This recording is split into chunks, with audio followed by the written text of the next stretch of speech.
Hello friends, how are you? I hope you all are doing well.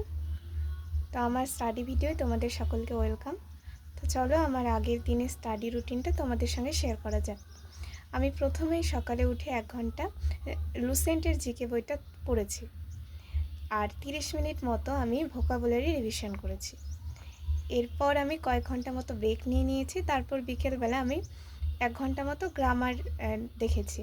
Grammar থেকে আমি voice change চ্যাপ্টারটা থেকে কয়েকটা কোশ্চিন প্র্যাকটিস করেছি তরুণ গ্রোভার স্যারের ভিডিও দেখে। আর ন্যারেশন আর সাবজেক্ট ভার্ব অ্যাগ্রিমেন্ট এই দুটো চ্যাপ্টারের থেকে আমি এগুলোর নিয়মগুলো দেখেছি। এরপর আমি কয়েক ঘন্টা ব্রেক নিয়েছি। তারপর রাত্রেবেলা আমি ম্যাথের প্রফিট অ্যান্ড লস চ্যাপ্টারটা 2 ঘন্টা এই চ্যাপ্টারটা থেকে কয়েকটা ম্যাথ সলভ করেছি। আর টাইম অ্যান্ড ওয়ার্ক চ্যাপ্টারটার একটা ম্যাথের ক্লাস দেখেছি। তো এটাই ছিল আমার গতকালের স্টাডি রুটিন। তোমাদের যদি ভিডিওটা ভালো লাগে অবশ্যই একটা লাইক করে দিও, চ্যানেলটাকে সাবস্ক্রাইব করো। আজকের জন্য এতটুকুই, আবার দেখা হচ্ছে নেক্সট স্টাডি রুটিন নিয়ে।